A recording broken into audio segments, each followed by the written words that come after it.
চলতি মৌসুমে মানিকগঞ্জের ৭টি উপজেলায় ৪,৪০০ হেক্টর জমিতে পাট আবাদ করা হয়েছে।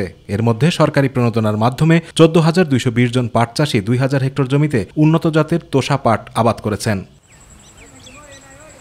বাজারের সার বীজের চেয়ে সরকারি প্রণোদনার সার বীজে পাটের বাম্পার ফলন হওয়ায় খুশি পাট চাষিরা।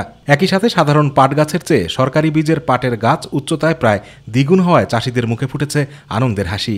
পাটটা আরো বাড়তি হলে আরো ৩ থেকে সাড়ে ৩ ফুট লম্বা হবে।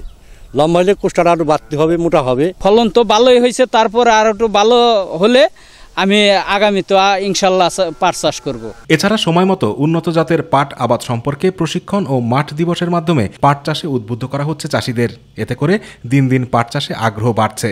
উৎপাদন বাড়ানোর জন্য আরো পর্যাপ্ত বেশি করে কৃষকদের দেওয়া হয়, তাহলে উৎপাদনের সংখ্যা আরো বাড়বে। পাট অফিসের বিসি বলছি 35 ডিসি, কিনা বিচের চেয়ে পাট অফিসের বিসি ফলন তো ভালো।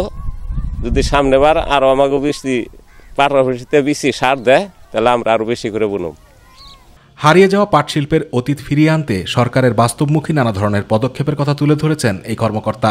পাট চাষে উদ্বুদ্ধ করা এবং প্রশিক্ষিত করার ক্ষেত্রে প্রশিক্ষণ এবং উঠান বৈঠক থেকে শুরু করে মাঠ দিবস মাধ্যমে চাষিদেরকে উদ্বুদ্ধ করার প্রক্রিয়া গ্রহণ করা হয়েছে।